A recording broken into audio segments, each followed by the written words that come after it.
This is a very bittersweet occasion because while we're here to celebrate with this incredible set of presentations and panel discussion tonight, this is Christina Zhang's last event with us. So that's why I say it's bittersweet. It's both exciting but also sad. But she promises to come back. She's not very far away. She'll come back and visit us and be here. Maybe just make a few quick comments for those of you who don't know. The Christina is our 8th Boghosian Fellow. Our 9th Fellow is here tonight, Aaron Cuevas, and typically the Fellows have an event where they overlap, and so we have done that tonight. But each year our Fellows come in and they spend 1 year working on a design research project over the course of the year. Typically that consists of a seminar in the fall, seminar in the spring, studio in the spring, an exhibition which opened about 10 days ago for Christina back there. I'm sure she's going to refer to it. And then typically a public event, either a single public lecture or a symposium. So tonight we will have Christina's final event, which is a symposium, and yeah, I'm very excited. I had 2 people call me today and said, are you really having a puppeteer here tonight? I said, yeah, we really are, and they said, I'm coming. So, okay, great. I think we have an incredible panel. I'm looking forward to this, and I'm not looking forward to this ending, because that means Christina will be moving back to her new job at Lehigh University, but she'll come back. So thank you all for coming. I'm going to give it over now to Christina Zhang, who's going to take it from here. Thank you for coming. Thank you very much.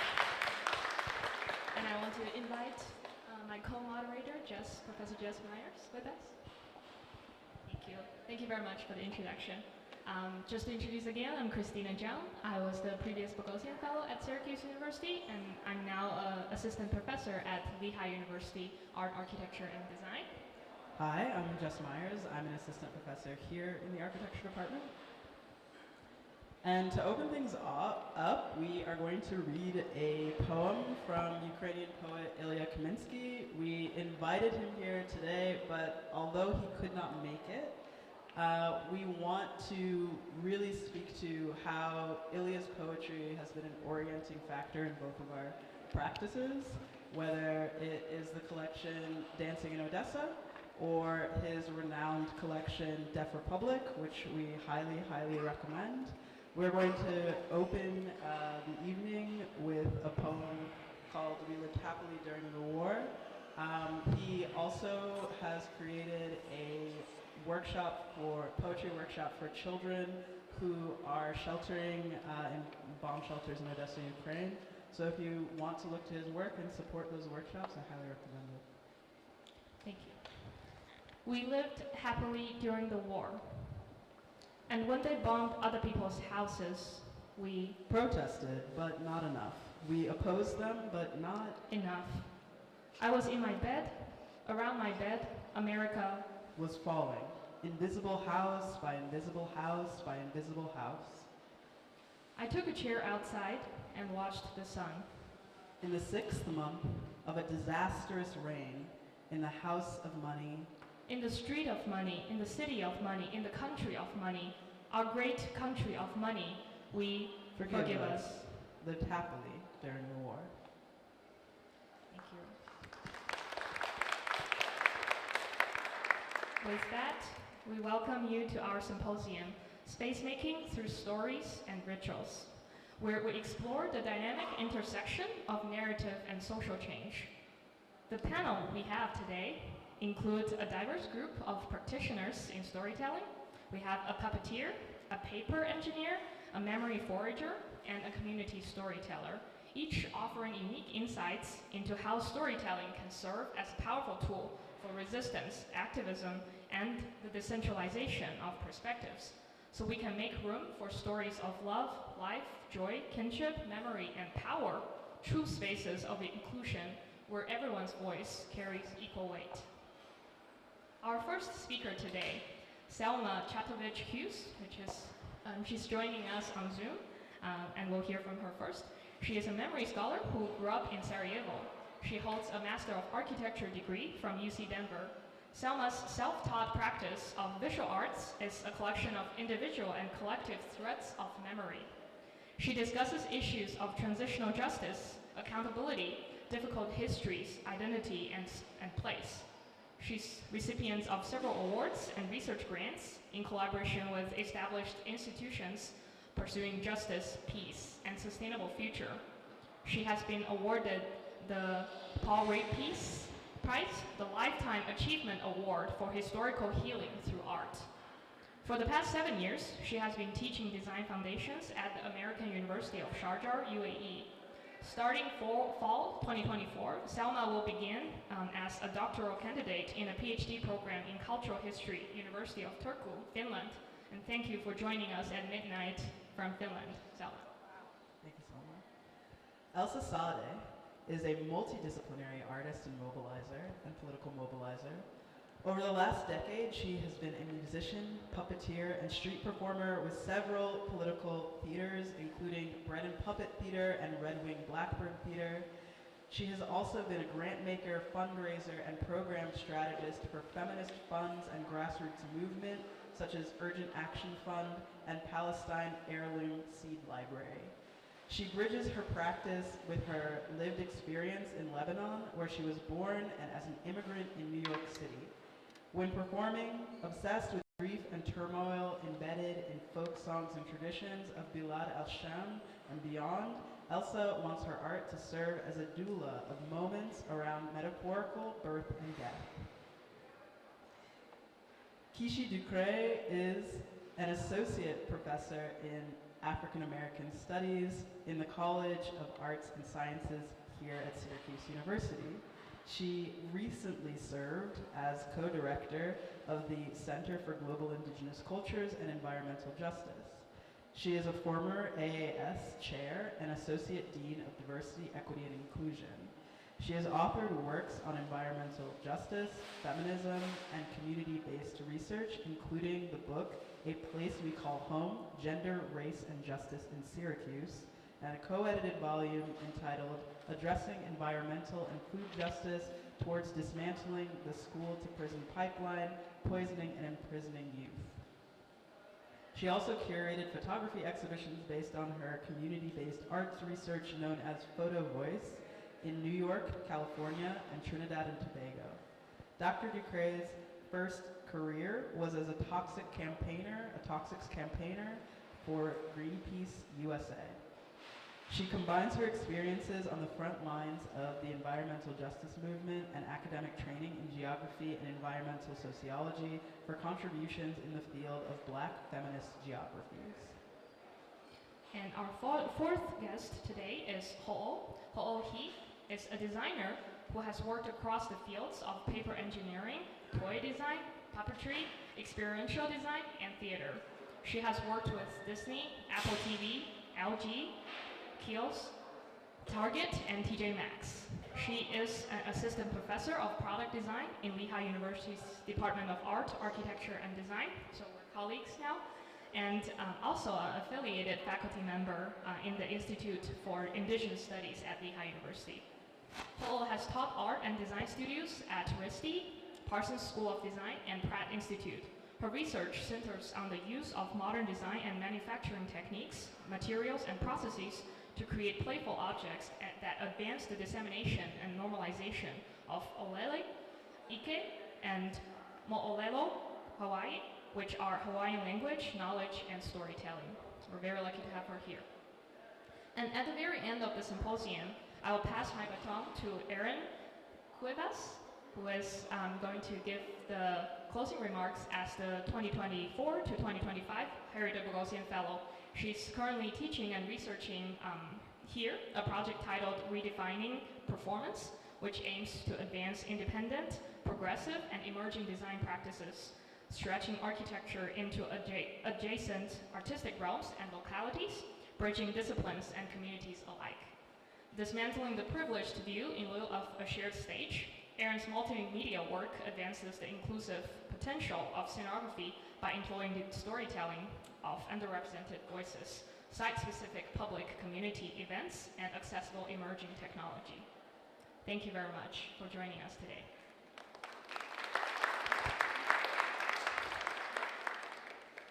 And I will give the screen now to our first speaker, Selma.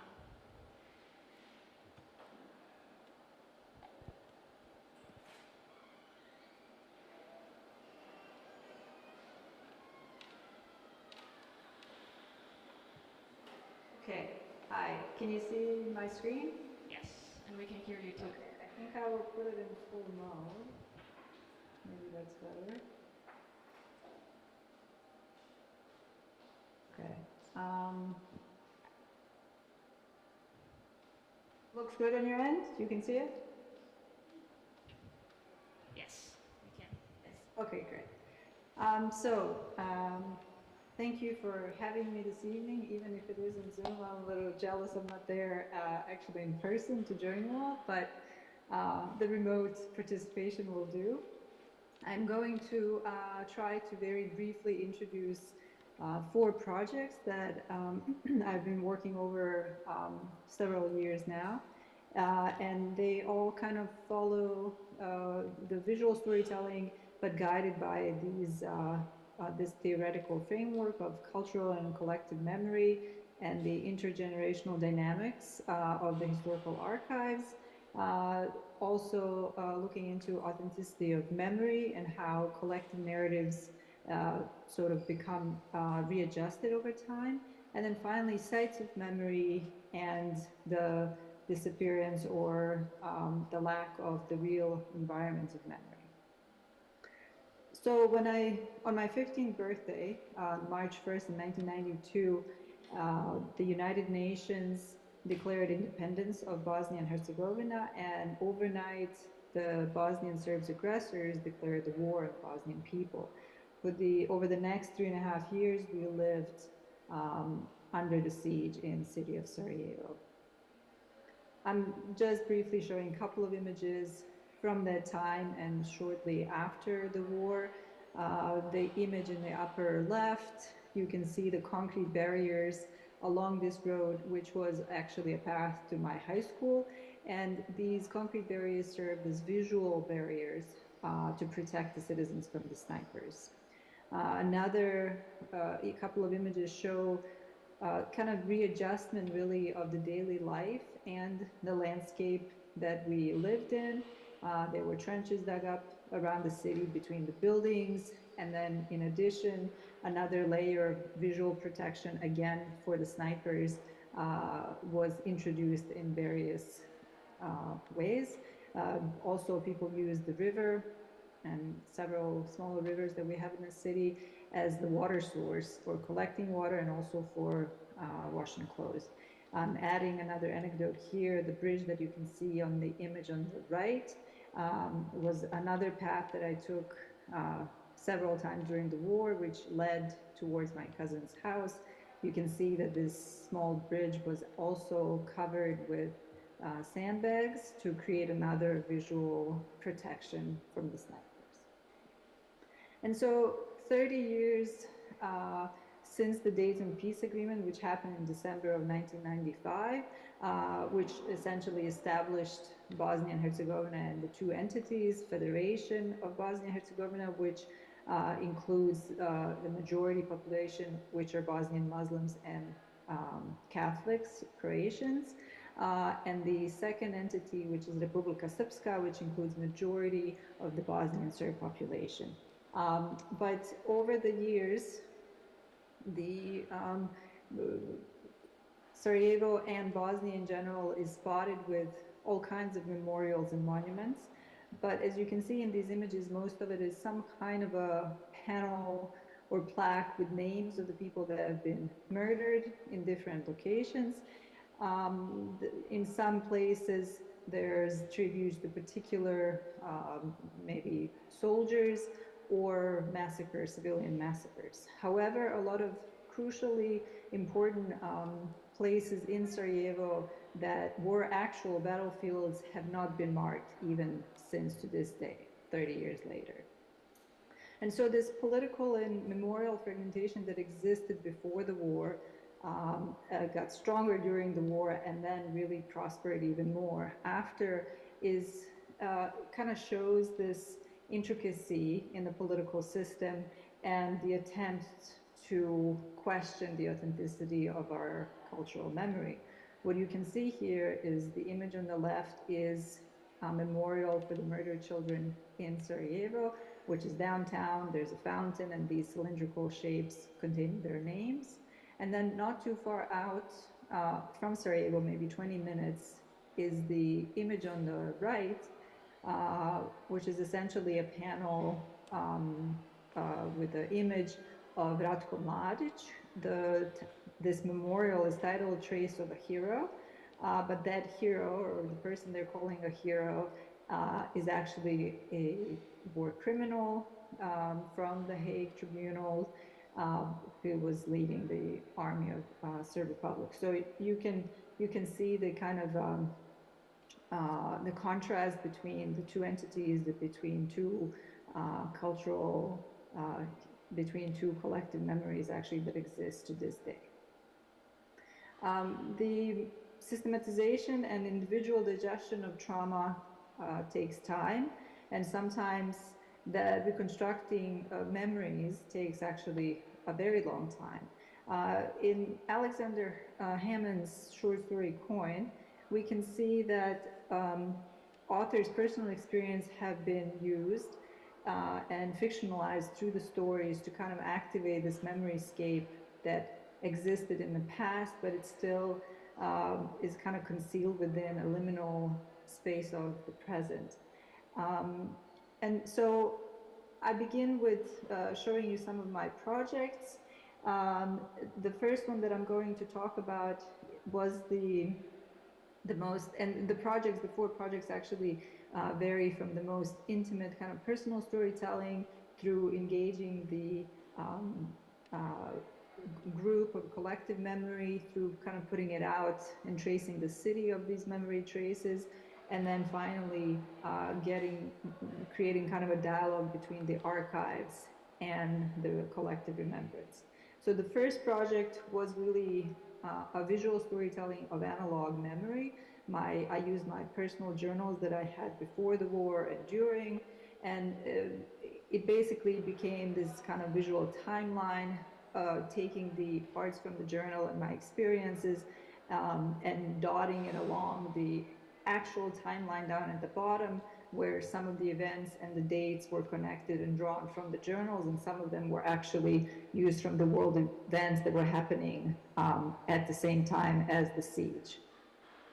And this kind of tells the story of teenager living in the war and the siege of the city, and then eventually getting the scholarship at the end of my high school, getting out of the city through the tunnel, which was the only way out, and eventually arriving through various paths from Bosnia through Croatia, getting the US visa, and then getting on a plane and arriving to Clovis, New Mexico. The next project begins to deal with individual memory as part of the collective memory. And this really happened years after the initial project, because I was just not emotionally ready really to deal and dig deep into the past. In 2018, History Museum of Bosnia-Herzegovina and Sarajevo had an open call for artists and individuals to tell their story in some kind of visual way about living under the siege. And so I took this challenge upon me to kind of dig back into these experiences and used our cultural heritage, celebrated the cultural heritage of carpet weaving by taking a Bosnian carpet that was put together perfectly with shapes and colors and designs, and then began to unravel it to show that once the war started and the events, our lives were unraveling without our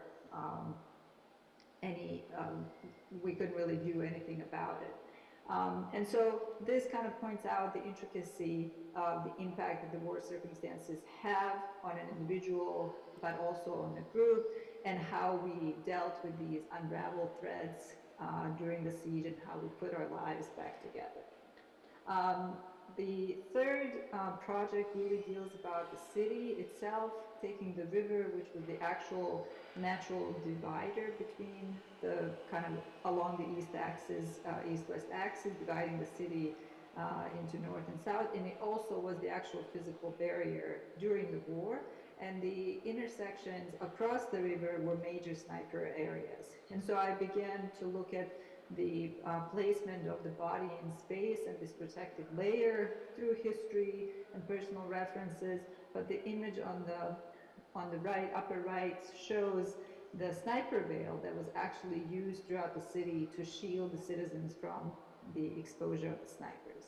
And so with that in mind, I began to kind of question how do we place our cultural and communicative memory or collective memory, whether we put it in the institutions like museums and archives, or we place it out to become part of the city.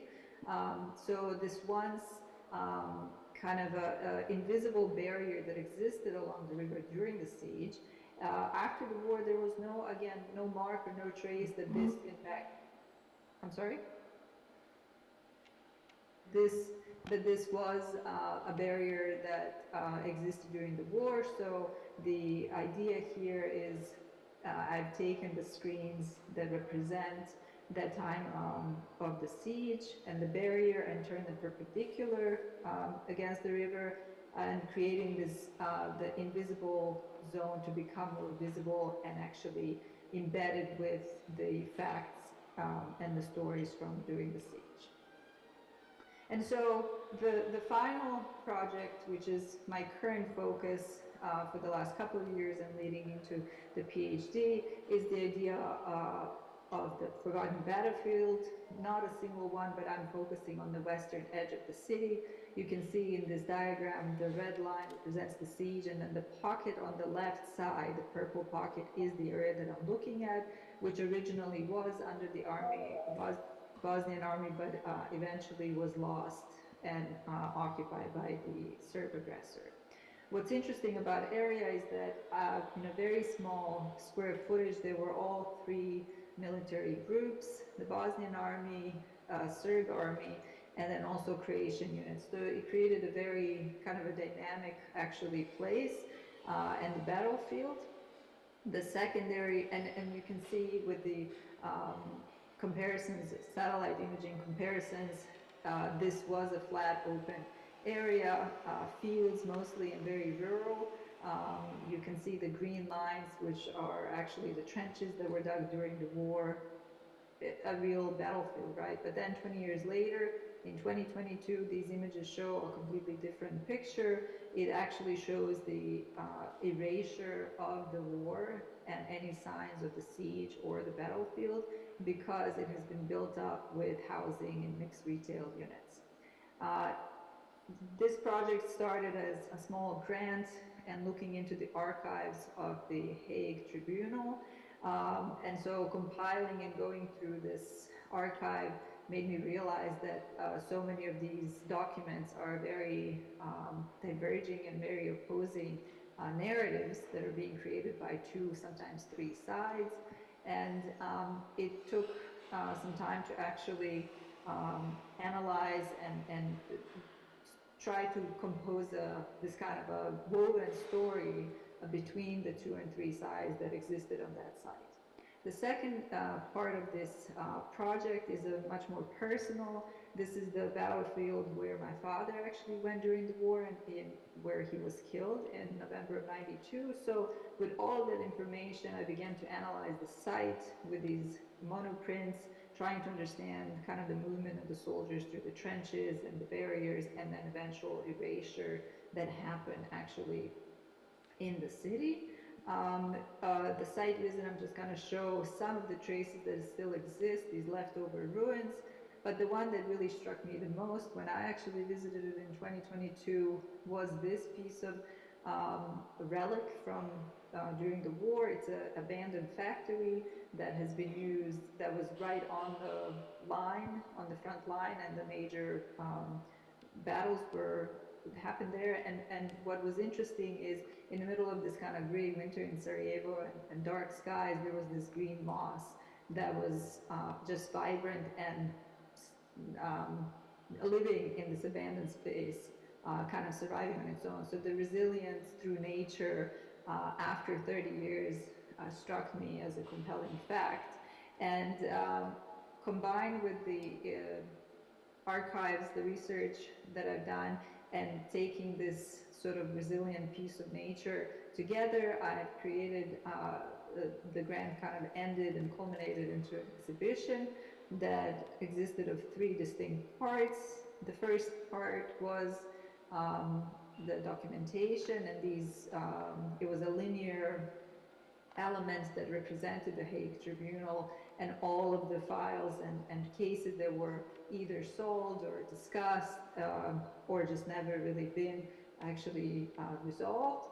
In addition, there was a lot of panels around to show this kind of intricacy of information actually provided, and that 30 years later, this issue is even more crucial, and our readjusted narrative is even more crucial now, 30 years later. And then finally spoke on the site of memory of the trauma, and how do we bring that tactile piece of memory into the public to really embrace and think about our collective memory. And so I have quite a few images, so I'm just going to skip through some of the final ones. I like to quote Catherine Hamill, and it says, as the erasure continues, the reconstruction shapes a new city, the memory of the old will become more and more confined. The past will crystallize itself in an intimate space of a human psyche and the only repository of the memory of the war. We do not forget, we just choose not to scratch the surface as not to expose the wounds of the past. And finally, I'm going to close with this image and the idea that 30 years later, we have a very similar situation, worse really, but a similar situation in terms of citizens going through the siege. 2 cities 30 years apart, and what's important to really take away is that eradication of truths veiled in readjusted narratives emboldens us as survivors to combat ethics of remembrance through memory. Thank you.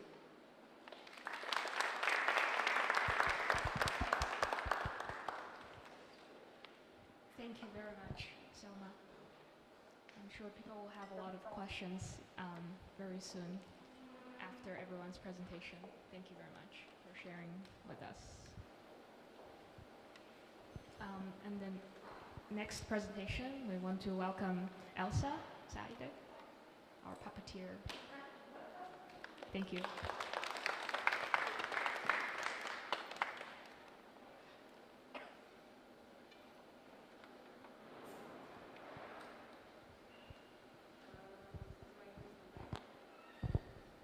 Hi, everyone. Thank you for being here. And it was great hearing you, Salma. Sad to not be meeting you in person. I want to start off by saying that it feels sort of treacherous to talk about puppetry, especially in an academic setting. As a puppeteer, I'd say it, in fact, beats the purpose of what puppetry is for.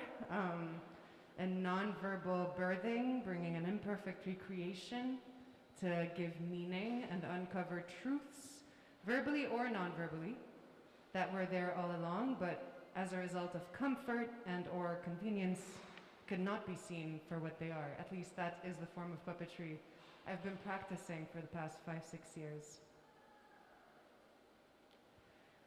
Peter Schumann, my mentor and friend, wrote in The Radicality of Puppet Theater in 1990 that, and I quote, puppet theater, the employment and dance of dolls, effigies, and puppets, is not only a historically obscure and unable to shake off its ties to shamanistic healing and other inherently strange and hard-to-prove social services.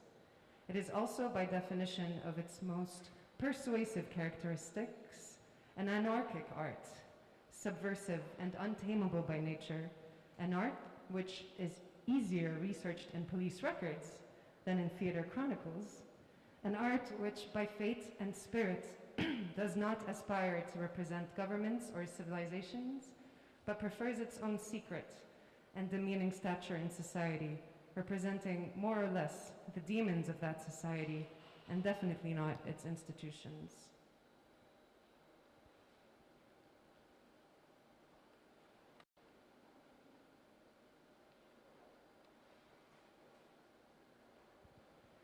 Amy Trumpeter, another mentor and friend, when explaining why she's involved in puppetry, says, "I'm interested in how a painter and a sculptor make theater. I want theater as a public forum, which includes the complexities of a hero who is flawed, a villain who possesses virtue, an action that is reversed.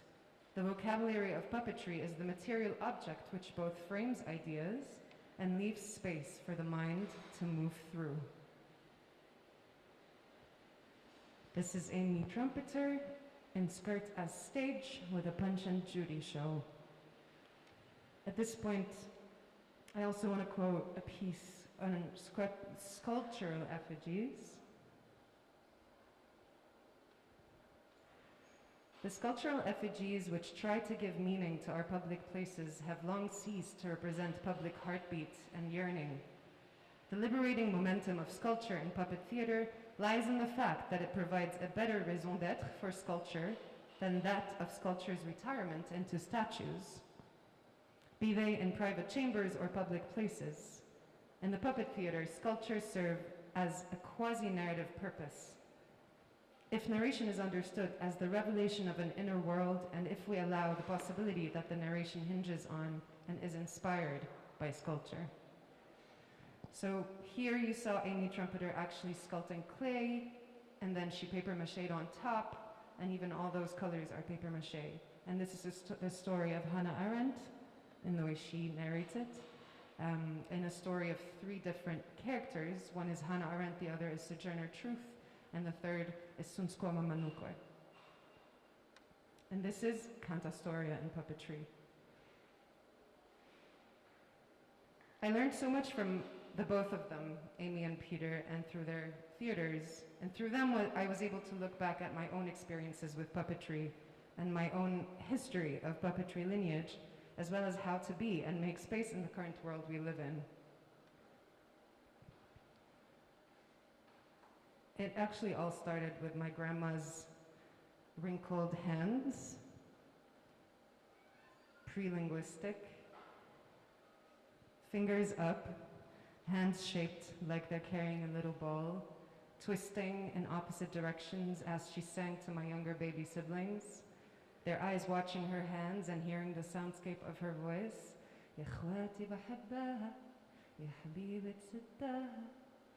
Puppetry. Puppetry is a pre-language practice, in my experience. Pre-organized religion practice. It's the practice of children mimicking adults as a means of entering the world, just as we mimic animals to cast off fear of the wild. Transporting the viewer over the gap of the missing reality. My grandma still does those gestures even after she lost her memory after the Beirut port explosion. I learned puppetry in the beginning as the extension of myself through the White Lady puppet, you can see here. She is a visual reference to those who have been there long enough in reference to a shared vocabulary at Bread and Puppet. And so, given the vernacular I had to respect, she borrows my body to exist, but I needed to respect the way she used to be perceived and the way people saw her. What is the balance between me and her? Those watching the show cannot see me, they only see her. How must my body move to be her best vehicle to get her message across, non-verbally? With a face that does not speak, only moves. In the puppet theater, words are attached to faces which don't move externally, but are all the more obviously able to produce meaning. Alan, another mentor and friend, also known as Garbage Man in the puppet world, would tell me, "Elsa, I still see you behind the puppet, she's not you." I could sense that I'm interrupting a vision of who she is if I keep my own ego too present. I needed to become her become her movements, and not dictate what others collectively and individually project onto her presence. And I learned so much from her movement. I will say she was quite different from Uncle Farzo, who also used to be known as Uncle Fatso, as the kids in New York called him back in the 70s when he was born. And when I wore Uncle Farzo, I couldn't stop my face from going like, I even started smoking cigars. And we all know who preceded us in the big Uncle Farzo, Josh, Jig, and then Elsa, or who did the best butcher, Barb. And of course, I developed a longing to watch bread and puppet shows as well as take part in them as I grew fond of the ritual of watching or being part of the white-dressed puppeteers and the characters that many collectively started to know or knew, like Breathing Man Puppet, a collective breath, each a piece of the body, collectively moving and then dismembering him when the story comes to a moment of acute crisis.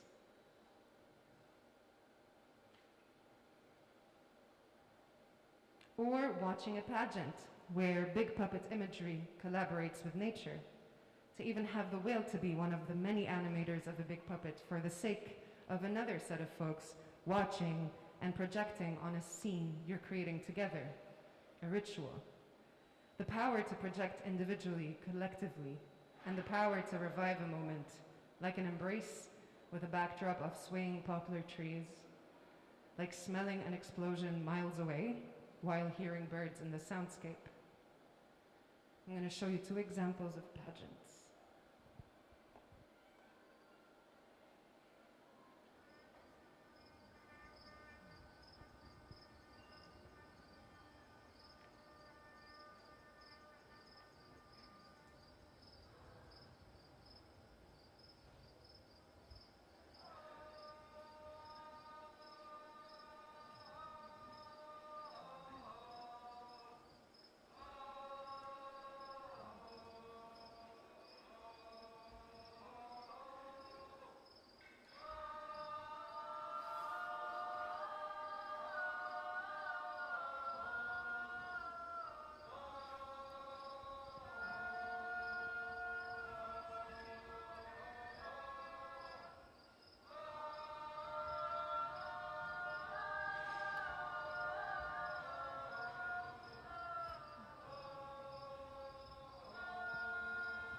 On this field, I was able to see several types of pageants, such as people stilting throughout the field, wearing a big star or a big sun.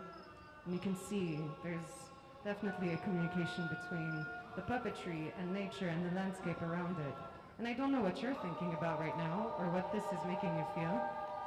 But when I'm in an audience with other people watching this, I can sense that everyone is projecting their own, but also in a collective, together.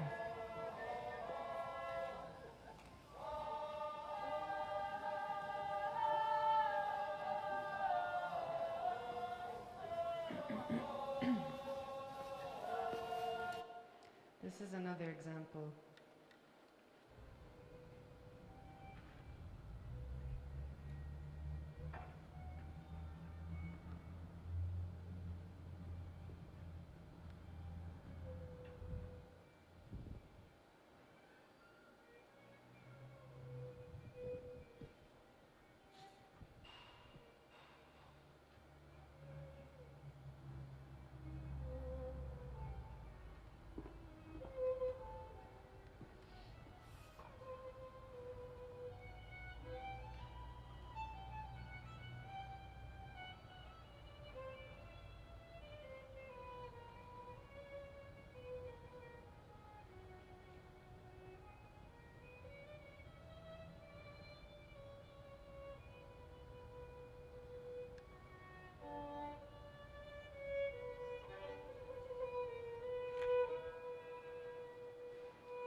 Another example of a character is Garbage Man, who I had mentioned before.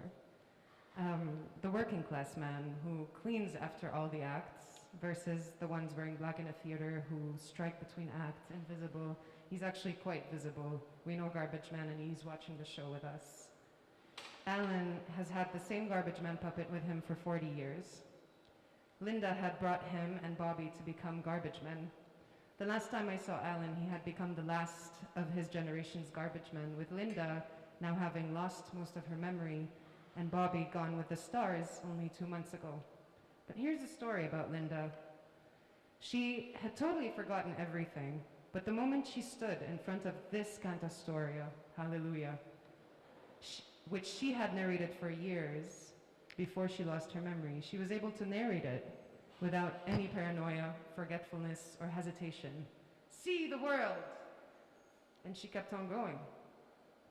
And of course, Bobby took his rightful place in the memorial forest with his other peers, other puppeteers, who also were part of this community and passed. And they have space in a forest altogether, where their names are there and everything that people remember of them are there too. So this reminds me of the importance of death rituals, which is very present in puppetry. I witnessed or was told of several death rituals that involve puppetry, like for instance, during Oscar's brother's burial day, Oscar, Amy, and Oscar's family all held a puppet show as a part of the grieving ceremony. In Nepal, Day of the Dead, we witnessed folks bring their dead skulls underneath their skins. Sorry, that was Mexico. I witnessed hundreds of folks carrying effigies of their dead walking around in ceremony and people watching them from above.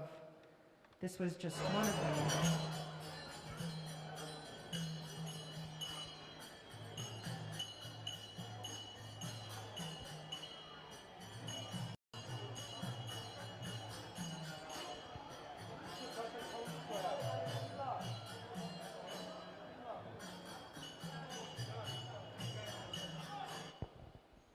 In Mexico, during Day of the Dead, we witnessed folks bring their dead skulls underneath their skins to life as a celebration of death, and reanimating their dead ones as skulls to bring them back to life and tell their stories, but also reanimating old mythological creatures as part of their own vocabulary of gods. And these, in fact, each puppet, there's a group of school kids, each from a different school, that built their own puppet of a mythological god that they would bring to the village's parade during the Day of the Dead. I also took part in several political parades, the most recent being a parade to tell the story of the death of nature in Wolfen, Germany, East Germany, at the hands of film factories, which were the place Kodak potentially might have taken the concept of colored film form. I'm being careful, I don't want to be sued.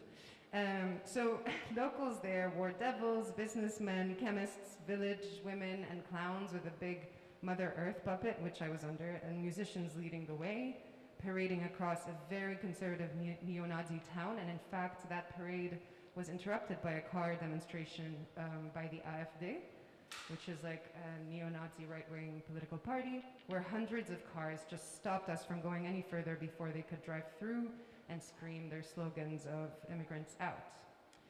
The strike contrast between our colors and theirs is memorable. And as you've seen, many of those puppets are made by cheap material, and that is the point. I'm going to give you a moment to read through this. This is the Why Cheap Art Manifesto.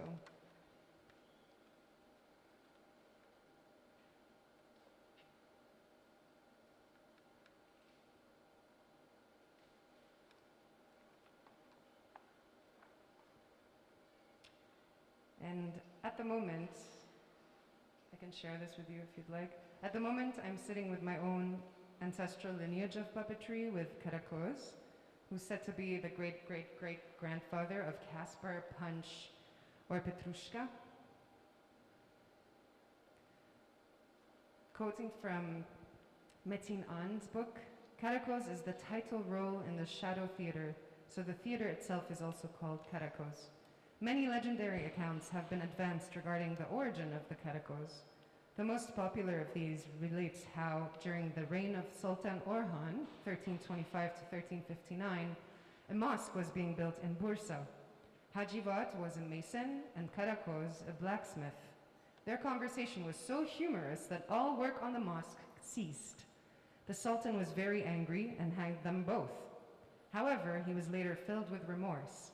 In order to console him, one of his retainers, named Sheikh Kusteri, built a screen and manipulated puppets representing the two dead men. This legend, however, has several versions. One version says that Kusteri did not manipulate the puppets, but used yellow slippers instead. Karakoz is the merry fellow, and Hajiwat, the prudent philosopher. Karakoz journeyed to Indonesia. The shadow theater sort of spread from the Far East, and having been first recorded in Java, China, and India, came to the Ottoman Empire on its travels westward, even though there is controversy around it having started in Egypt, and made its way eastward and back.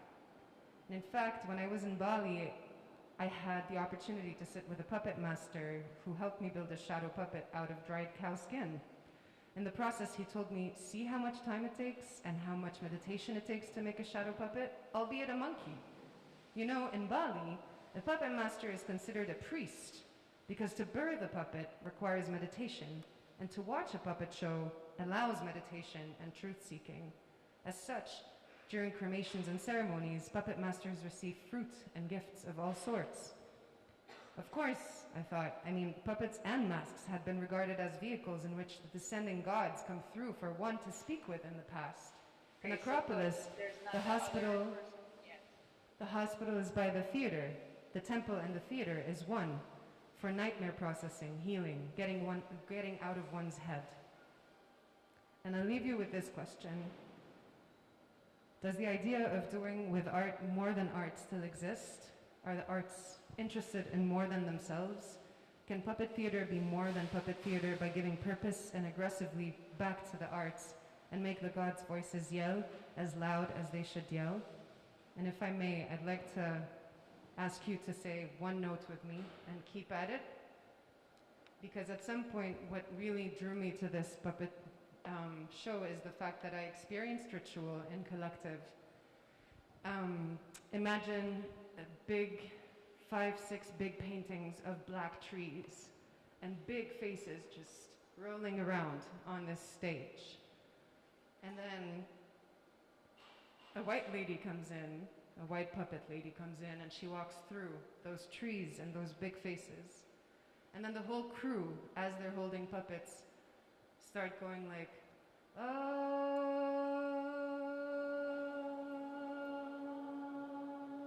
And then someone just goes in the back like, keep going.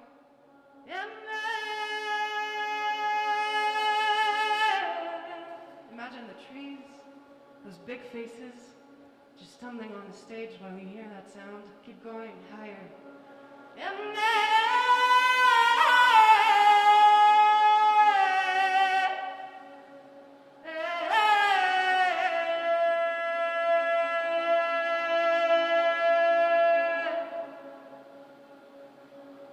How'd you feel?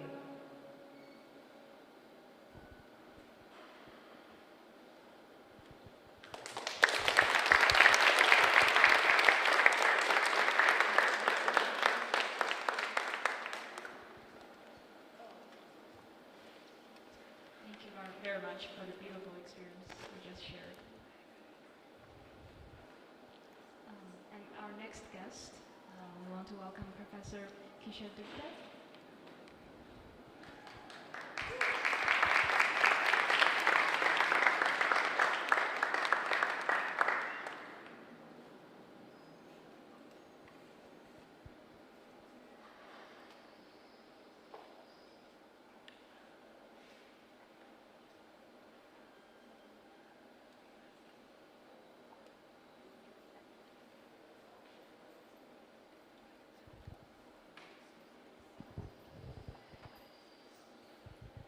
Good evening, everyone. Let's stand up and do a little attention stretch. Thank you. I needed it too. All right, sit down. Good evening again. My name is Keisha Anamachandra-Cree. I'm an associate professor of African American Studies right across the way when you're Sims Hall, Slocum Hall. I want to thank Professor Christina and Professor Jess for bringing me here, and this is a really exciting panel. It's really interesting, interdisciplinary, and I appreciate it. I'm not an artist. I don't consider myself an artist, but I consider myself to be a facilitator of artists in my role, and I want to take this time to tell you how I employ storytelling in my research and in my advocacy work and in my pedagogy when I'm in the classroom, how I try to elicit storytelling of people, of participants together. Let's see. So let me tell you a little bit more about me, and I can tell you. So it's my storytelling as a researcher, again, as an advocate, and as a teacher. So I have a PhD in environmental justice, and it's only maybe 2 colleges, universities in the country that does that. And so my environmental justice scholarship, most of us who are environmental justice scholars focus on looking at the pattern of citing unwanted land uses in communities, in marginalized communities. And typically it's been communities of color as well and or poor communities. And so I, like many of the EJ scholars, understood that the concept of space was really important. So I kind of used spatial statistical tools to figure out hotspots and compare those hotspots demographically to the communities that hosted them, right? That's what everyone did. And then shortly after I came here, I was like, I need to do something new. I need to do something different. I still think that space as an organizing principle in society is very important. At the bedrock of what I do is the notion of space and who has the power to map and to organize spaces, and who has the power then to reorganize space to the benefit of generally of the growth machine, right? We understand that. But what I wanted to step back and do is to use space and storytelling to talk about the women in particular, the Black women in particular, the mothers in particular, who live in these environments. We had done everything from the mode of top down, right? We know where these places are, and we can tell a story about these places and a history of how they got there. But what became important to me was to understand how the Black mothers who lived in those spaces understood their environment and what we call placemaking. For most of us, if we end up or something comes into our community that we don't want or don't like, we have the privilege to move. I'm making assumptions about most of us, but I would hazard to say most of us have the power to move. And we're talking about neighborhoods where they've already are so marginalized, they ended up in a space that nobody wanted and they can't move, right? And so if they're in this space, how do they place make? How do they make an insecure place secure? How do they make an unsafe space safe? And so for me, storytelling made sense to talk to these individuals, and so they can tell me the story of their daily lives, okay? And so I did 2 photo voice projects, which I'll talk about in a minute, but the idea that after I did these projects with mothers, one was a Southside community. I'm trying to orient myself over here. Right on the edge of campus at the end is Martin Luther King Jr. Elementary School, and kind of a portion of the South Side. And I recruited about 13, 14 mothers to take pictures of their community and start dialogue about their community and what they understood as environmental risk. Very broadly defined. I didn't give them a definition. I really wanted to see how they conceptualized it, and also what they did to limit their exposure and their kids to it. A couple of years later, I had the opportunity to be a Fulbright scholar and teach and research in Trinidad and Tobago, and I replicated the study, this time in the capital city of Port of Spain with the marginalized communities around the capital city of Trinidad and Tobago. Again, mothers were important. Majority of them were Afro-Trinidadians, and one woman was Indo-Trinidadian, but pretty much mothers of color in that area. And the neighborhoods that they lived in were stigmatized to the point that they could not tell people that they lived there, because if they said they lived in Beaton Gardens, people would already make assumptions about them. And so after doing those projects, I came up with this concept of the Black feminist spatial imagination. I saw the way that women and mothers in their neighborhoods understood the risk in their community and how they created strategies to reduce the risk for themselves and for their children, okay? And it was something different about how people without those harms move about their spaces, right? There's an openness in the way you walk around campus, some of us, right? And there is a hypervigilance in a way of living and working and walking in a place that is dangerous or risky in whatever way they interpret it. And so underneath this Black feminist spatial imagination, to get to the spatial schema and arrangements that they make to live through their space requires for me to listen to their stories about living. Advocacy is the actual methodology of storytelling through images. So these women, they were given cameras and taught basics in photography. We talked about consent in terms of capturing people on the streets to make them sure that they were safe and to make sure those people were safe. And then I will end with how I evoke storytelling for my students in the classroom.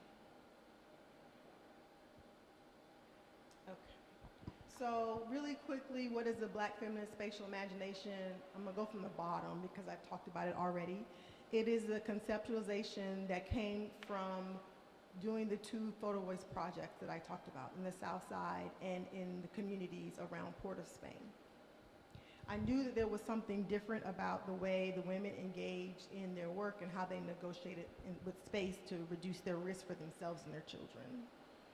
The Black feminist spatial imagination has theoretical foundations rooted within Black feminist geographies.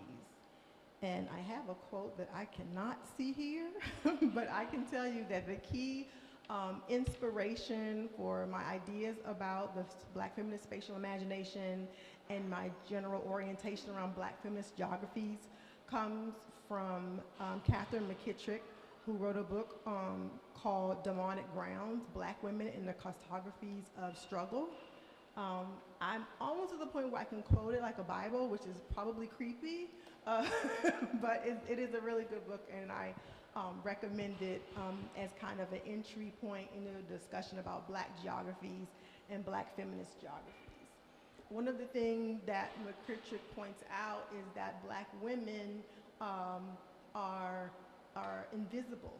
And in talking about cartographies and power, space is mapped without regard to them, and through white supremacy and patriarchy, spaces are even mapped upon our bodies.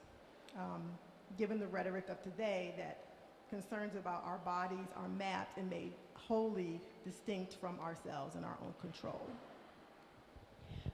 And again, this idea of a spatial imagination is looking at how, given how hypervigilant women have to be, given their connections to the people within their community, and given their inability to leave and to become socially mobile, understand how what they employ to be able to reduce their risk and the risk for their families. So the way this works out, everything pops up. Okay, that's all right. I wrote a little book about it. Here it is. That's okay. It's going to be a little bit tricky in the next slide because they're supposed to pop up separately, but I did it within the... No worries. Don't worry. Don't worry about it. We're good. So this is a book, and I wrote it a long time ago, but because if you've been here for a while, you understand that Syracuse is undergoing, I don't know, their fourth round of urban renewal. And we see big redevelopment projects when it comes to I-81 and removing that as a corridor, as well as the East Adams Street corridor, which is going to be, which is what many cities are doing, which is this mixed income reimagination of a portion of the South Side closest to the downtown. And so people still are interested in this book given the roots of there's a chapter in it called, I think, 70 Years of Redevelopment and Displacement, because every time Syracuse needs to reinvent itself and become the modern city, it's always at the sacrifice of the movement of African Americans. From the first place they settled in Washington Water Street, then moved out into the South Side, and then this latest dispersal that will happen as a result of East Adams corridor. And I'm happy to talk about it. It's complicated. I will say that. It is not a wholly beneficial project, but it's not a wholly bad project, if I should say. But you can guarantee that there will be displacement because the idea is not to create, the idea of redevelopment is the idea to create evenness and to address inequality. And so these are the two images. There's tons of images from the South Side Photo Voice Project. This is one of my favorites, and I think that those two images represent a number of the ideas and stories that the women told. So as I said, we first meet, we do a community mapping exercise. We meet again to talk about the principles of image making, image taking, and then the subsequent weeks we meet, build a really strong community, and then towards the later part of, and we get these images. I'll stop there. So the first picture here is a picture of a participant and her grandchild. A number of the pictures in both, this is a South Side one, the next slide shows the the images from Trinidad and Tobago. There's a lot of pictures of kids. Everybody loves the kids. And a lot of the stories behind the images are the importance of kids in terms of hope and doing better, as well as the importance of kin networks in surviving in risky spaces. It goes completely against the idea of the lone, strong, meritorious advancement, right? It really connects to a principle of like Ubuntu and collective. If I'm doing well, then we are doing well, right? And then, again, I was very, very vague in how I talked about the environment, even though I was interested in the environment, but I really wanted to understand how they conceptualized it. And what you'll see in the Southside Project, this is a long time ago, but there's still a dearth of abandoned housing. But most of the women took pictures of abandoned housing in the South Side, which is a big problem in Rust Belt communities anyway. And so the pictures of abandoned housing reflects the idea of the built environment and that power of the people who have the ability to map out space. For them, this is a significant danger. Some of them recall the neighbors who used to live in that house, so they have a feeling of loss and trauma related to that. And in some, they would even say, this would be a great house if I could do this, if they would do that. So it is a complex feeling living in a built environment with a lot of abandoned housing. Now it won't move at all with the click. Okay, I don't know. So this picture is cut off a little bit, but I'll explain it. It's 3 different images. So once again, that was weird. Okay, that's all right. So on this side is a picture of a mom and another familial kin network picture. And this picture here was taken one of our prolific photographers, Chumuk Bakery. And you'll see in both sets of images that there are some institutions within the community. Thank you. Which one? You see this right here, right? And then just keep doing it. Okay. And so this again is an example, just trying to get you to see the kind of similarities in the number of pictures that are related to kin, both familial networks as well as peer mentoring networks. This picture, again, is the Chumuk Bakery. And what you'll see in images that I didn't show on the south side, as well as this one, is that there are institutions that have been there a long time, that they may not be tied to personally, but the presence and the kind of stability in these communities that seem unstable are seen and are admired. So if you look really closely, this bakery has been there since 1931. And so it's really an institution that people look to in terms of the community. In the south side, there were lots of pictures of churches. There's a street, I can't remember the name now, there's like 6 or 7 churches on there, and they all took pictures. I don't think, maybe one of the women actually attended the church, but just the presence of churches signal a type of stability. And you have to think about these environments as being very risky. So the presence of a church, the presence of a long-standing bakery, a youth center, gives a feeling of security and stability. Again, it helps them place make in a place that is risky and unstable. And then you can't see this one at all. This is me placing pictures on top of each other instead of using another slide. This is a picture, you only see the side of it, but it's a blue house in there, and then there's a ditch. And that's also, again, an example and reflection of their hypervigilance. So even though they could be tied to institutions that they weren't personally connected to, they were also kind of repelled by spaces of past violence. So in this place of past violence, there was a murder, right? And they did not know, and they weren't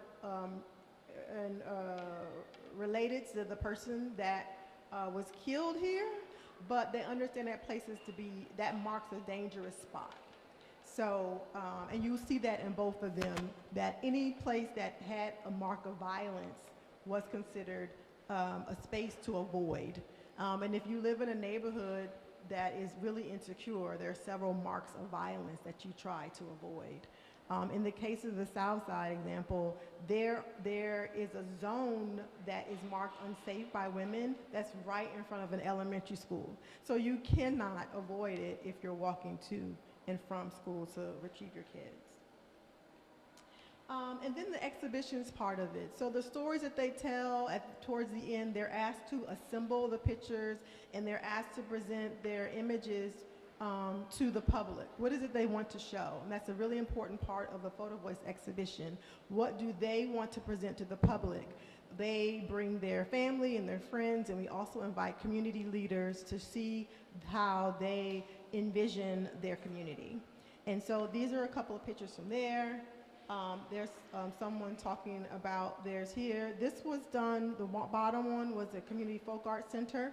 And the exhibition in Trinidad was done at the National Library of Trinidad and Tobago. Sounds really fancy, the National Library. It was done there. There's pictures of our opening reception and discussing things at the opening reception. And so really briefly, engaging students with storytelling. I had the privilege of teaching a course called African American Foodways, which talks about the West African cultural retentions that are found in Black America's food and what we prepare and when we prepare it and how it's prepared. And so it was just when the StoryCorps app came out, the beta version of the StoryCorps app. And so I'd ask students for their term project to discuss food with a person in their lives, a recipe or any kind of food. And they were all published through the app, and now their stories are actually a part of the National Folklife Center, the Smithsonian Institution. And I don't have time, but I can send you the link if you're interested. This is one student who grew up in Syracuse with her grandmother who grew up in Louisiana, telling the story about how she worked. She was designated the family cook while other family members worked in the field because she was not healthy enough to work in the field. And that's it. Thank you. Thank you very much.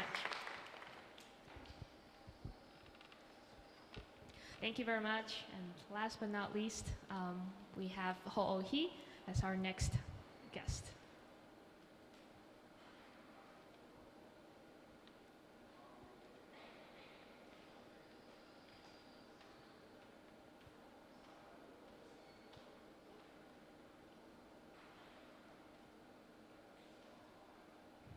Okay, we're back.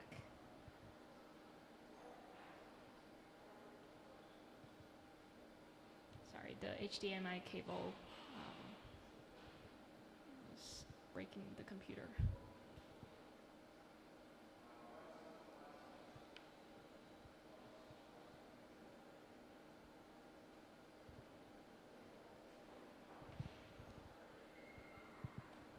Let's welcome Ho'ohi. Thank you very much.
The joys of technology.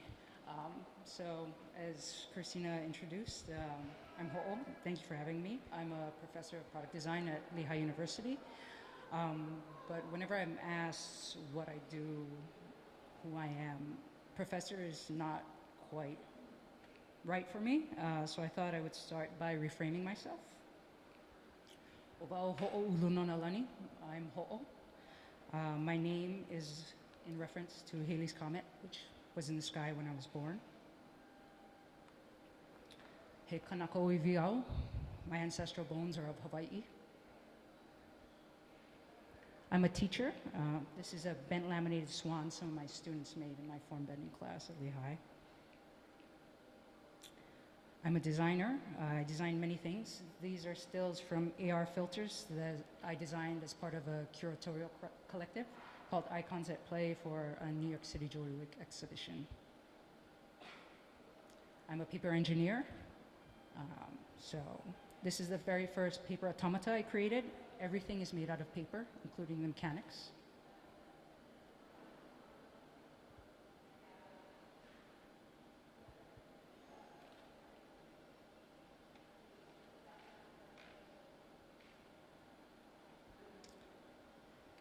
And in English, when I try to add up all these things, I have difficulty being concise in exactly who I am and what I do.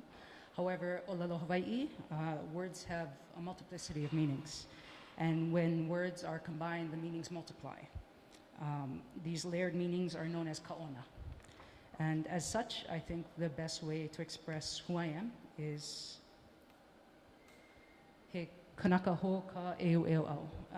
And I'll define this for you in terms of one who encourages, who bestirs to action, and most importantly, one who creates joy.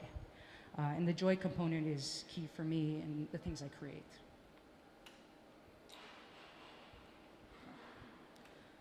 And since this is a architectural sponsored symposium, I thought I'd frame my work with this olelo no eau, which is a Hawaiian proverb. And it says, o ke kahua mamua, mahope ke ku kulu, or the foundation first and then the building. And if we look at the kaona, it can also translate to learn all you can and then do. And so to explain my current work, I'd first like to share briefly the foundation of my work. I'm not an academic. I wouldn't call myself an artist. I worked in industry, okay? For people who made money. So we're gonna go there first. So,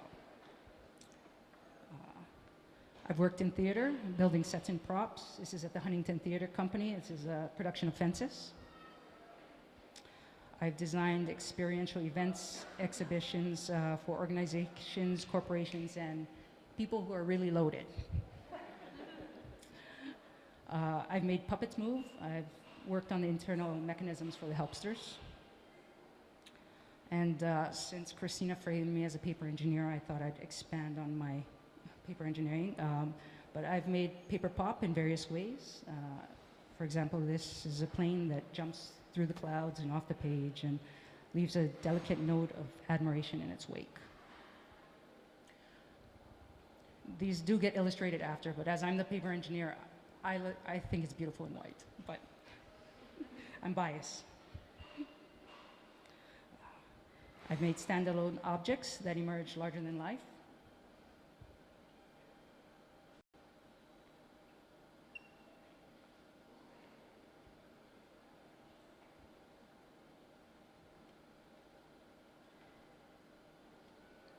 I've explored setting scenes on the floor of the forest.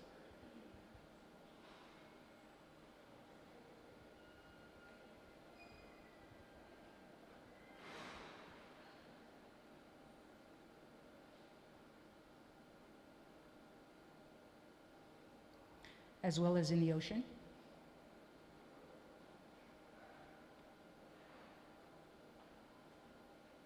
I actually designed this while I was home in Hawaii, and right across the street from where my brother lives is the bay, and we often go kayaking, and there are lots of honu, or turtle, there.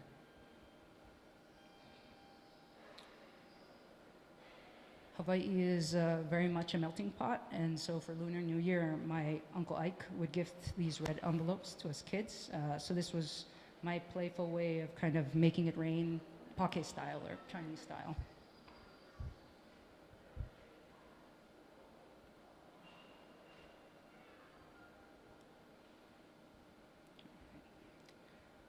So I was also able to transfer my understanding of developable surfaces into designing also a number of creations for this magnetic toy company, which I will not name due to non-disclosure agreements. The building, Kukulu. So for over a decade, I've honed my craft as a designer for the general American market, but with the arrival of a new generation, not mine, my siblings and my cousins, I've accepted my kuleana, or my responsibility to now use my gifts to uplift the Lahui, the Hawaiian nation. And my first foray into marrying my Western experience, it's not going, with mo'olelo, or Hawaiian stories, was this paper puppet. While I would love to nerd out about flexagons, fourth-fold rotational symmetry, how planar rotation and reflectionally symmetric slice forms can allow for pattern variation and shared contours. I know that's a different talk, so I'll just summarize by saying after a lot of experimentation, I made this manini. It was inspired by a song I grew up singing called Na'i'a Onoe. I am not a performer like some of the other presenters, so I'm not going to sing. But it speaks of the different delicious reef fish found throughout the Hawaiian archipelago and the distinctive characteristics of each. And just, I know these have gotten really popular up here, but none of the fish in the song are generally found in any poke bowl restaurant. So the first verse, it speaks of the manini, or in English, I guess it's called a convict tang, and it's kaha kaha, or its stripes. The second verse speaks of the opihi, or the limpet, and its ability to pilipa'a, or to hold firm to the rocks. And so to emphasize the intensity with which the opihi clings to the rocks, I depicted it with his eyes shut tightly in most configurations and imagined its eyes only opening once at last it was plucked from the rocks.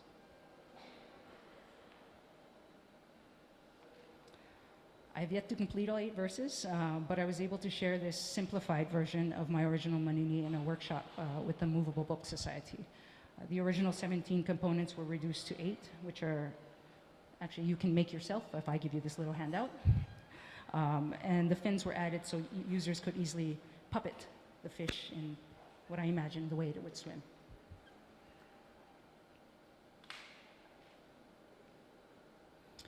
For the past year, I've been working with Kamehameha Publishing on what I originally proposed as one pop-up book, but through their encouragement and lots of research, I've expanded into 7 books.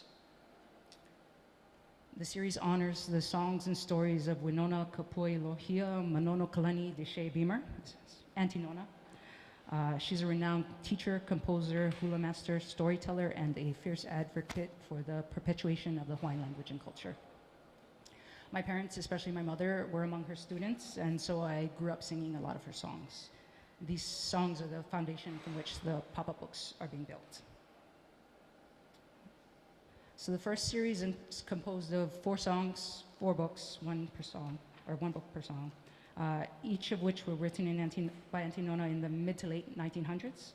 And I grouped them into Mele Kahua, or a foundational series, since each covers kind of basic concepts we learned as children.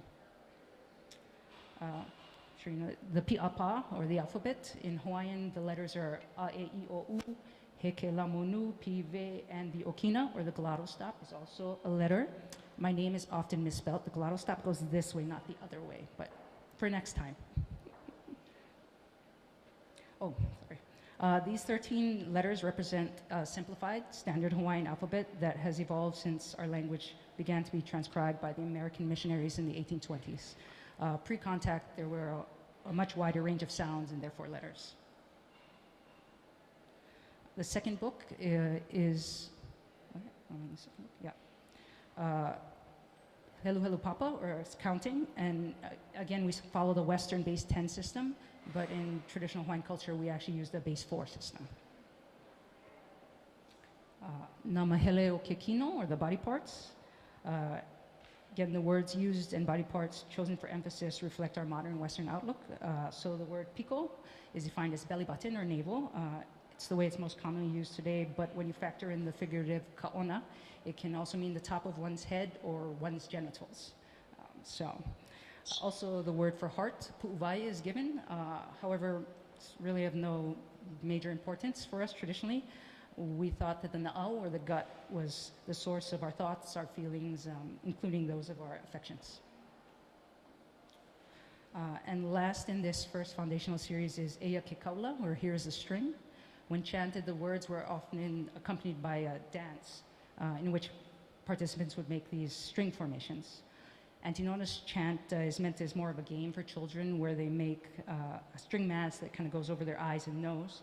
But traditionally, in ancient times, string formations accompanied very, very long chants, and they were a form of visual and kinesthetic mnemonic device. The second series is Mahele Mo'olelo, or it's a storytelling series which mixes pre- and post-colonial chants and songs.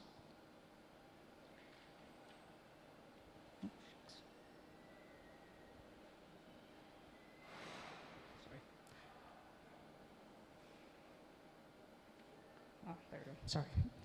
Pupu Hino Hino, or Shiny Shells, is a children's lullaby that, this is Auntie Nona when she was younger, she composed, and it speaks of these shells that are found by the seashore, and when held to one's ear, they emit the sound of the ocean. So this is her and her son Keola dancing the hula to it. Kahana Kamali'i is a slightly older song, and it was written by her grandmother, Helen de Beamer, and it tells of the arrival of cattle aboard ships from California, and the children in Kona watched on shore as they unloaded the cattle blindfolded, and then they were placed in the water unblindfolded, and they swam to shore, and the fish were scared and jumping about. And the third and final book in the series is Kahuliaku. It is a traditional chant, and it tells of the relationship between the kahuli, the shells, the tree snails, the akolea, a native fern, and the kolea, the Pacific golden plover.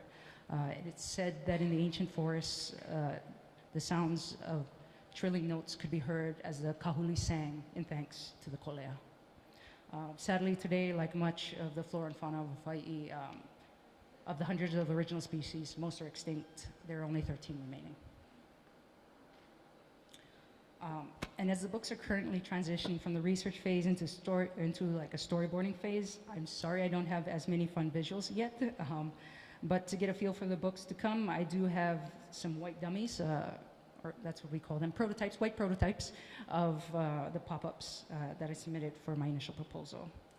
So this is the word for is alapi'i in the song, which is a ladder, and it's illustrated here up against an ulu tree, which is a breadfruit tree.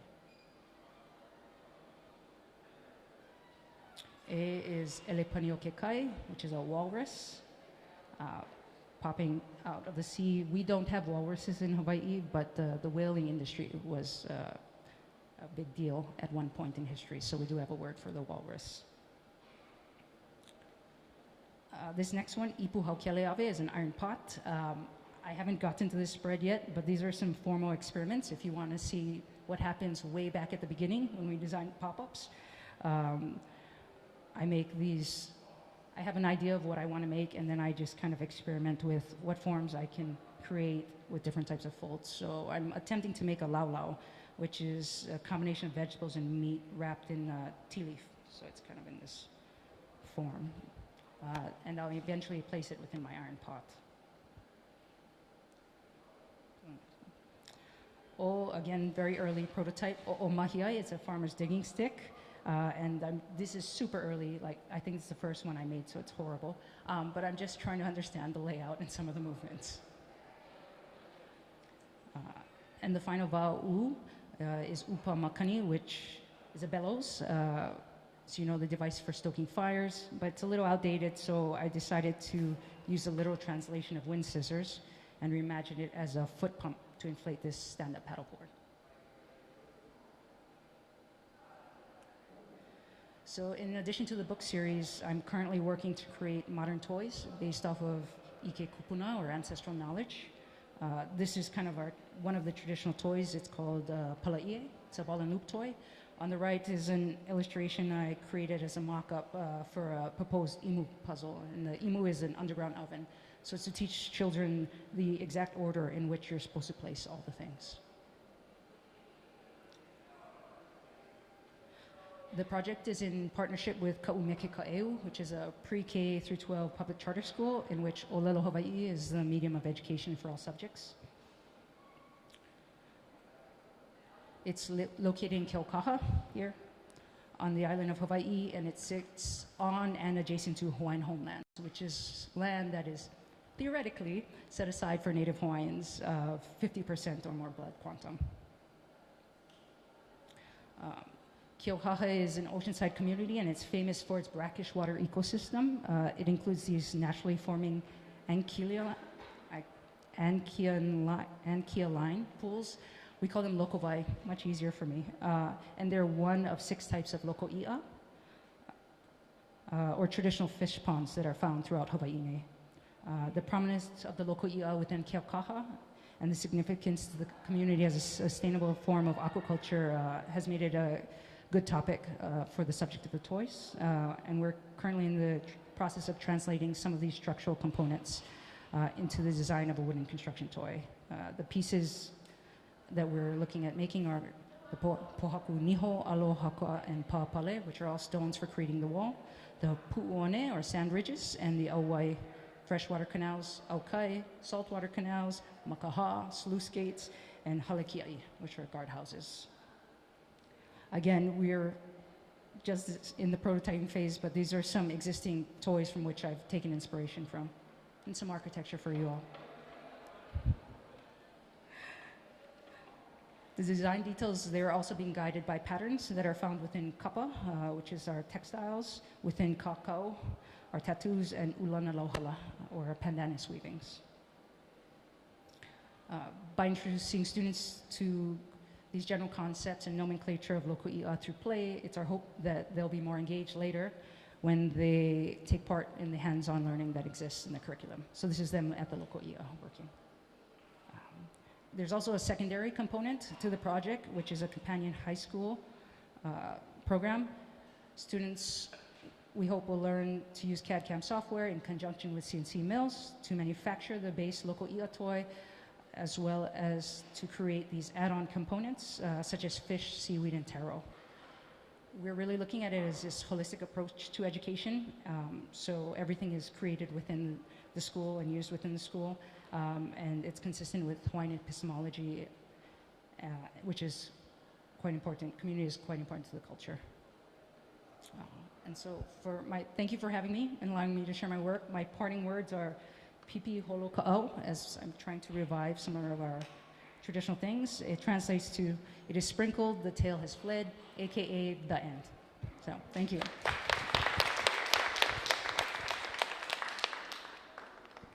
Thank you very much. And with that, we'll welcome all of our panelists back on stage for a very short question and answer discussion. We will have a chance to open it up to the audience as well. And Selma, thank you very much. We'll put you, we'll actually pin you on the screen so that you can be a part of the panel. Also, since we're on screen now.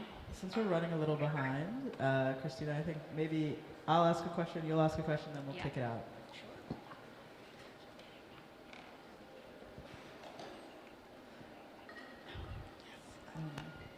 Yeah, I guess we can drag these little folks.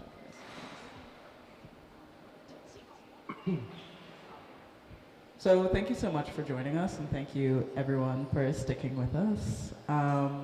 The first question I want to ask everyone is basically, each of you work with a lot of site specificity. So the idea that the site that you are exploring is very much imbued in your work. So whether it's Sarajevo, or it's the south side of Syracuse, or it's the fields of Vermont, or it's Hawaii and its waters and lands, I'm curious how you navigate working with these sites. What are things that you think about as being just for you, for example, that are just sort of a part of imbuing the work? What are things that you want to make legible to an audience? What are even learning practices that you've developed from specifically your sites?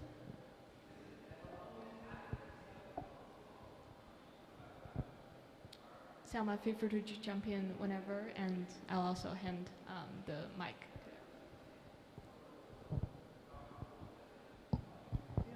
I can start if you don't mind. Yes, absolutely.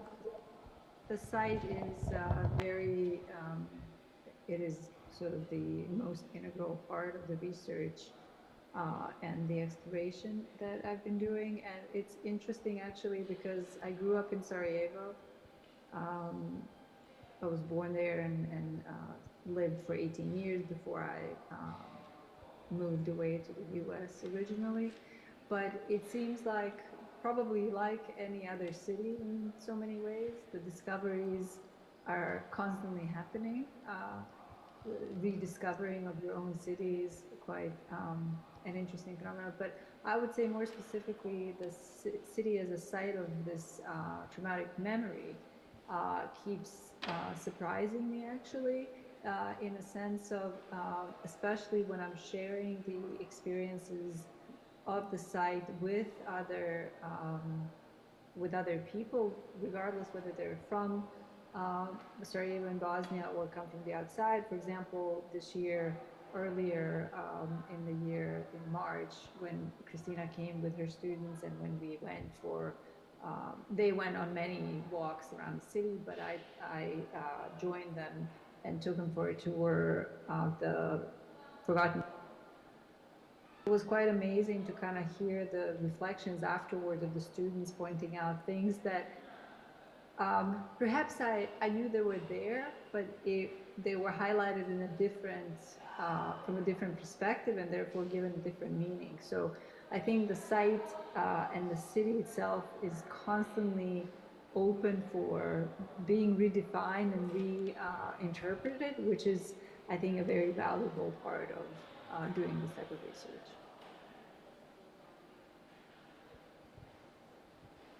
I would say that because the sites that I worked in were in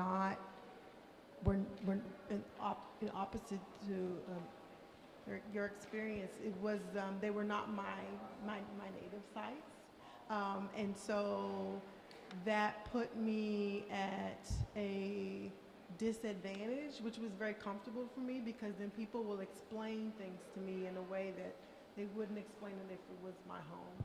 And so I think I tell a story that I did not know where Shop City was, which they were like, you don't know Shop City? And I was like, no. And it was this whole thing about she doesn't know Shop City. How can you not know Shop City? It's like I spent this whole time. But it was actually good for me in the sense, but it also created distance for me that I'm not from there. So they're both advantages and disadvantages, from an insider, outsider phenomenon.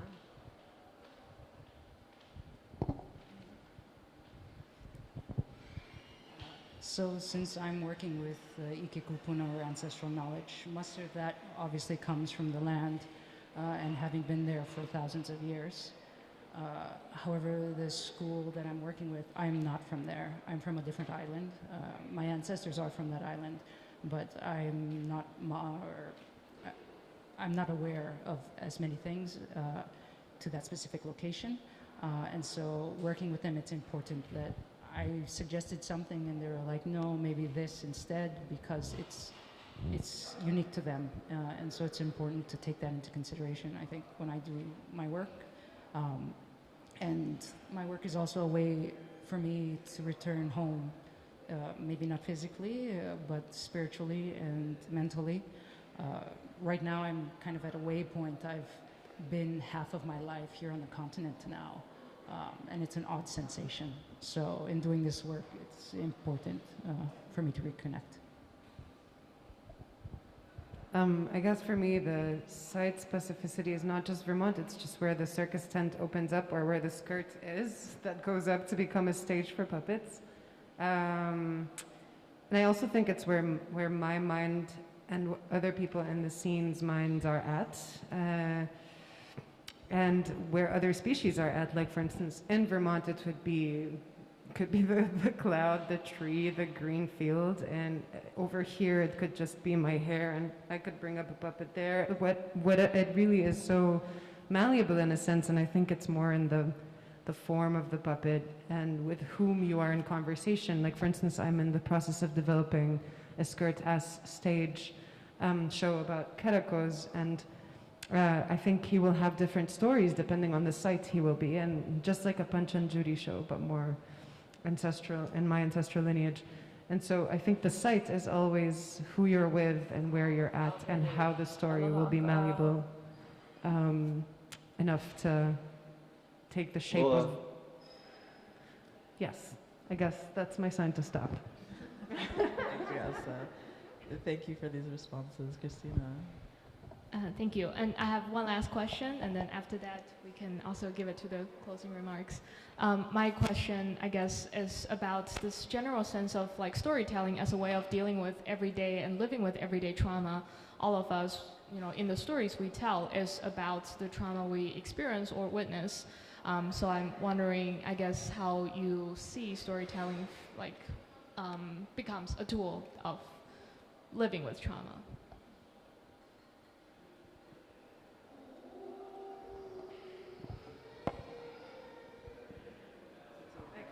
Sure, I could go. I guess if I had Caracos with me, he could have been, "Do you condemn Hamas?" And people would have heard it differently from when someone on a TV would say, "Do you condemn Hamas?" And he probably would be able to tell more stories than I could with the identity that I have in this country. And I think even if I go back to Lebanon, for instance, and I do shows there, Caracos will be able to probably say so many more things than I could. And sometimes, even non-verbally, as a puppetry scene, I feel that there were many wounds that have been healed even without speaking, by just observing, by just doing something like we did today, like really hearing everyone's voices coming together in some sort of a ritual without it really being a ritual. But we all experienced something together, each in our own bodies, and that somehow, in my experience, has been a healing kind of door into, like a first step into healing, the same way a child takes his first leap. So I've seen that puppetry has been able to speak for people who can't speak, or say the things that people can't say because of censorship or just it being hard. And it being a scene, a space where people can project and in a collective way, but also in a one-on-one, like personal way at the same time. So that's my answer.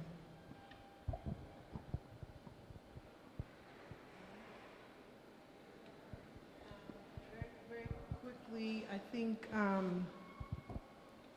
in the case of storytelling among Black women, that is not customary to share your trauma, and you're working against the idea of being strong and superwoman, and the idea of unburdening yourself with your trauma and allowing yourself to be vulnerable is not a good place. But being able to take a picture of something and to talk about it gives them the distance to do it, and gives them the healing because it is a shared experience. I think they all knew that they felt this place, they didn't feel safe, but they didn't know that a lot of people felt the same way. And so I think that, again, this idea of these communities working in more a sense of an Ubuntu way, in a collective way, in a collective healing of trauma versus an individual experience is kind of what I see the storytelling projects that I've been involved in. So my work, I'm kind of the anti-trauma. I focus on joy. Sure, there is trauma, and working through ancestral knowledge and understanding who you are helps you work through it. But my work, I'm looking at bringing joy.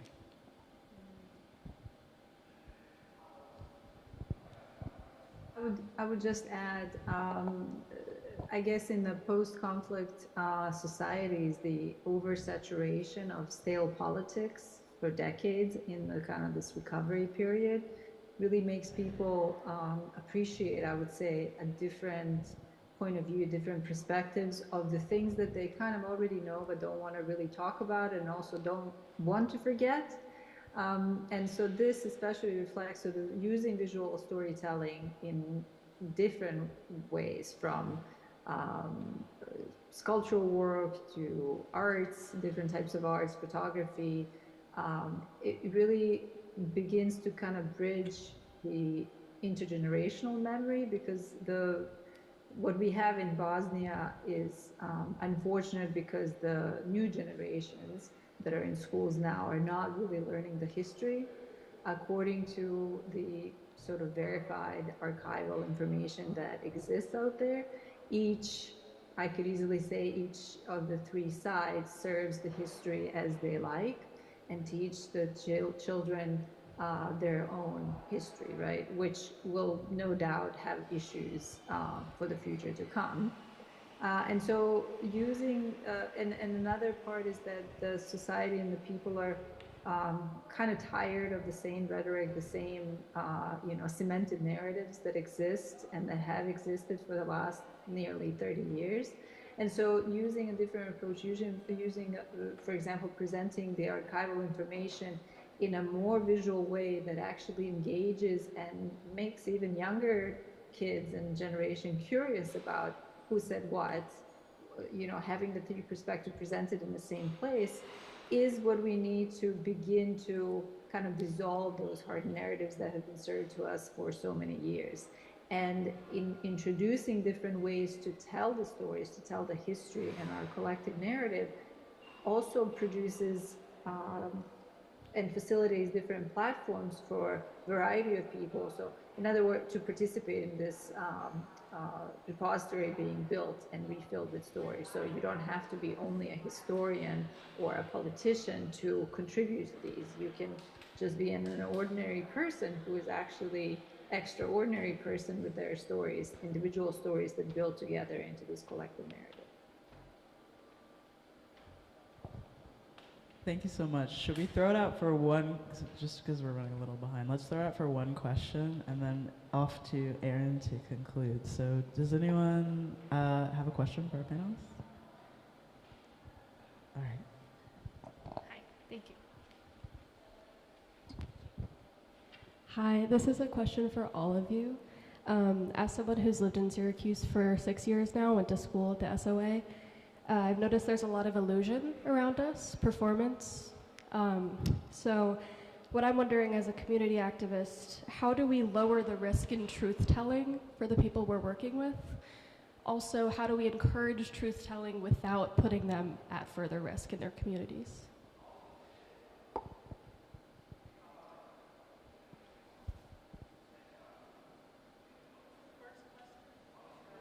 I think I can just say this very briefly from my point of view, that any revolution historically was not possible without risk. So you don't have to concern yourself with risk. I understand the question and sort of the background of it, but in reality, you have to risk something to make the truth or truths actually be revealed and not readjusted at the current time or later on.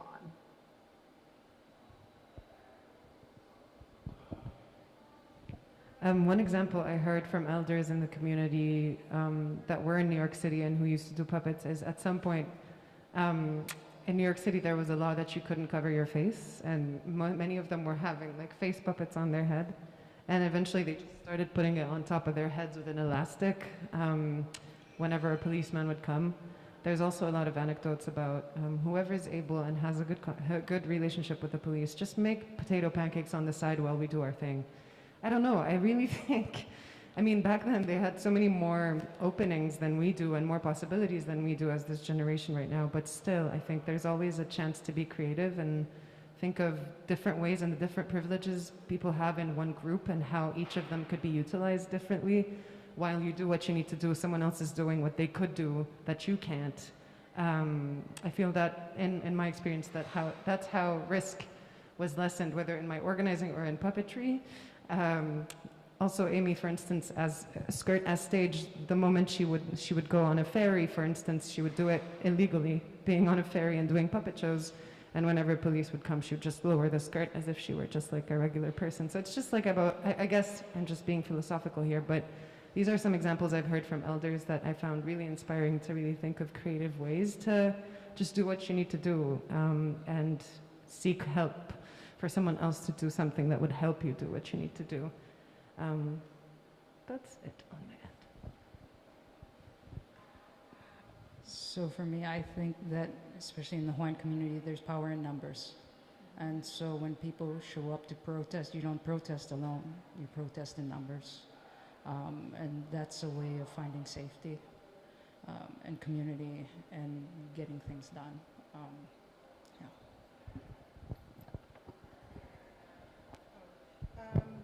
I kind of echo what others have said, particularly Elsa, in terms of your risk is not my risk.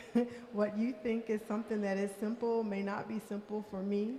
So always, do what you can do but we all have different histories and different relationship with trauma.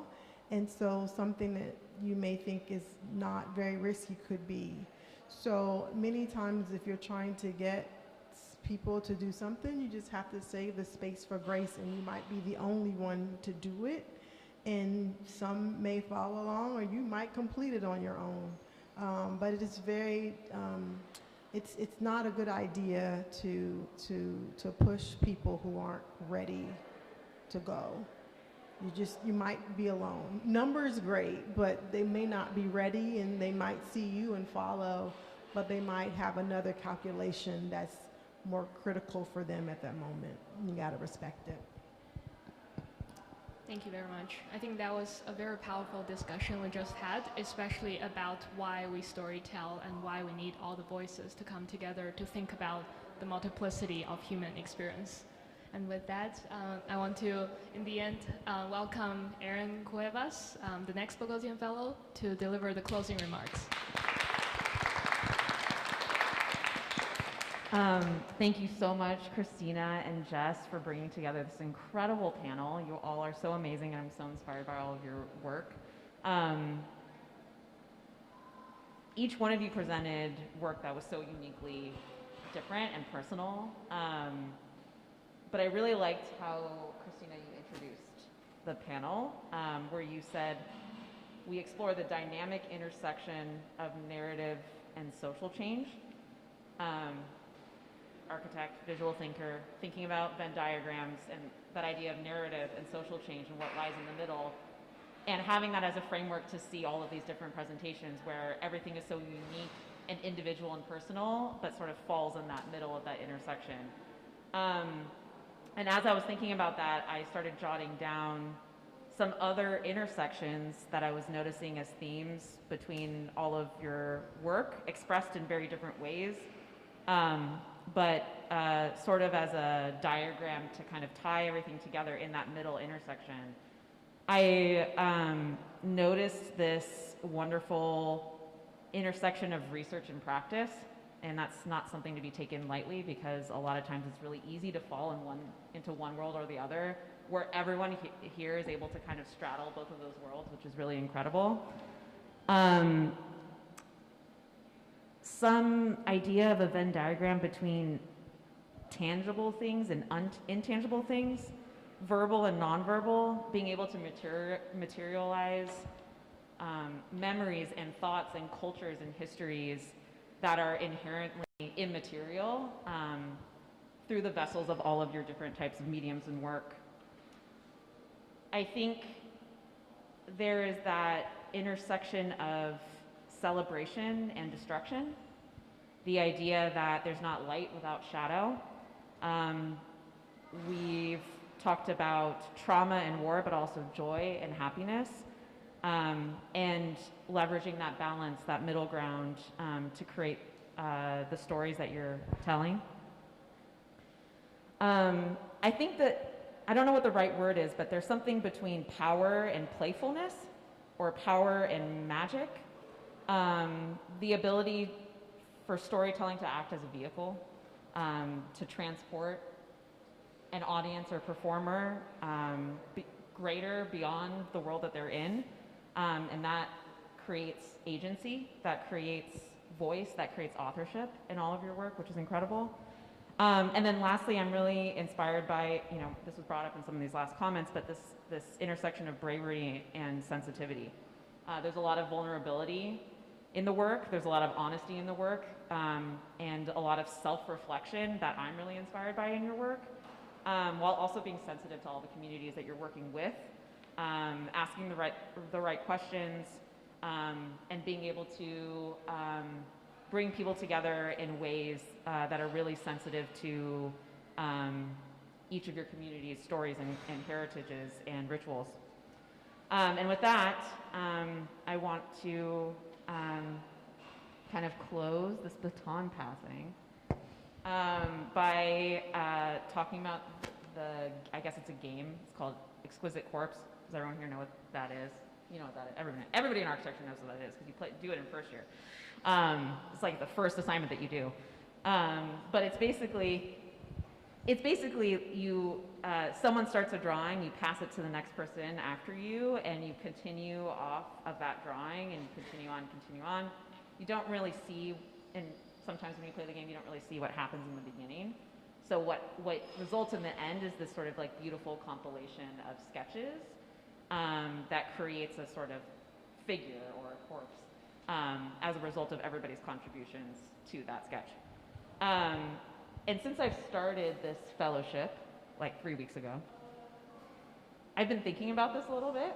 I think this fellowship specifically is special in that it allows each one of the fellows to create really independent work, special to each one of us. But there's this kind of amazing linkage between them that I'm starting to notice. And all of the fellows are all friends and hang out and have conversations about each of their fellowships, and I've already learned a lot from Christina. But I can already start to see, you know, before Christina was Lily, and I can start to see the connection between Lily's exhibition and Christina's amazing exhibition.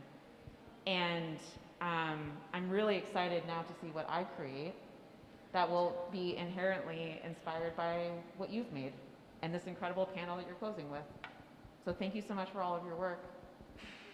And I'm really excited to see what's next.